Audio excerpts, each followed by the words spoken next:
It's in a region called the substantia nigra, and they still literally don't know what causes those nerves to die.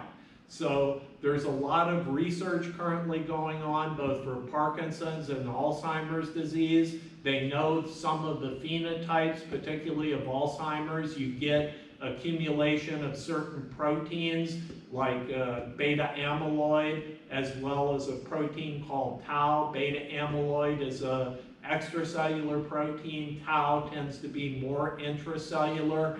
And as you get accumulation of those proteins, you see deterioration in the functioning. But it's not a one-to-one correlation. And there are some individuals who have a lot of beta amyloid that still are able to think clearly. So there's still currently a lot to be learned about the nervous system.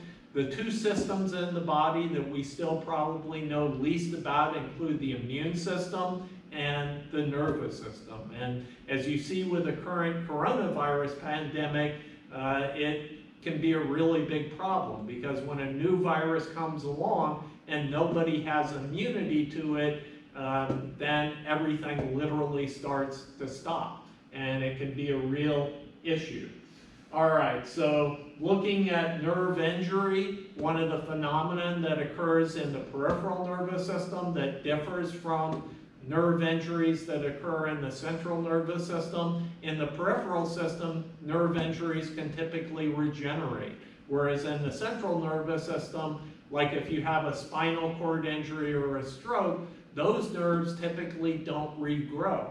And in Miami, we even have at University of Miami a branch called the Miami Project to Cure Paralysis, which was originally started when a football player's son, Nick Bonacani's son, got injured while playing football at the Citadel. And he had a spinal cord injury, and it left him totally paralyzed. And they started a foundation, the Miami Project to Cure Paralysis, with Dr. Barth Green, and that project started in the mid-'80s, and it's been going all these last 20 to 30 years, and it really has come out with a lot of good information such that we can now cure paralysis in rats, but translating that to humans is not yet happened. So they're still learning a lot of new phenomena. Other things like epilepsy typically are caused by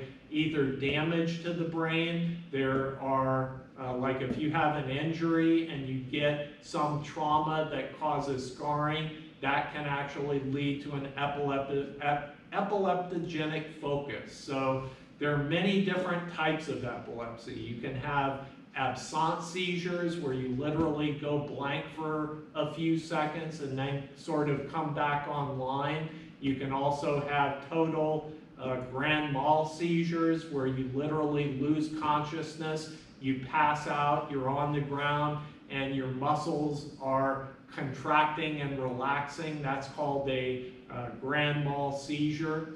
And they're everything in between. And in many cases, they try to find lesions in the brain that potentially are causing that. And if medications are not able to alleviate those epileptic seizures, then they can even try to go in and do surgery to remove the areas of injury.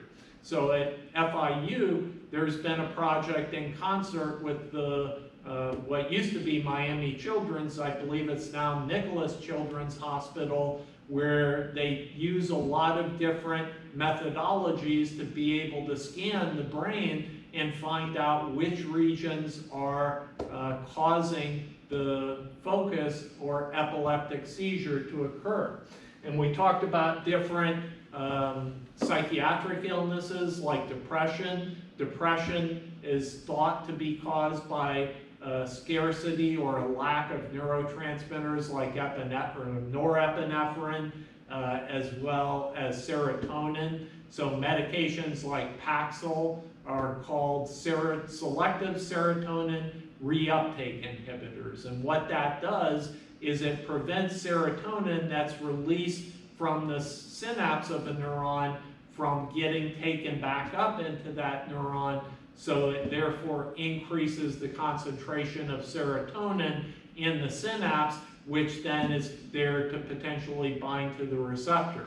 One of the problems with that is, remember, the phenomenon called downregulation. So if you take some of those medications for a long period of time, the receptors start to decrease for serotonin, and you literally have to start taking more, and the effect tends to wear off. So in a lot of cases, those patients sometimes have to go on what are called drug holidays to be able to get the effect so that it then comes back. All right, so I think we're about at the end of this chapter, so that just talks about the pathologies. So this is going to be the end of the material that I want you to read and be responsible for the test on Friday. And everybody just try to keep calm and stay safe out there. If anybody has any questions, feel free to contact me either by email or phone.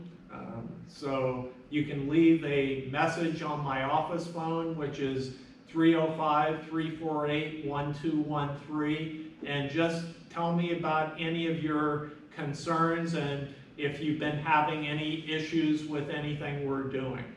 All right, so I guess that's it for today. And again, stay safe out there.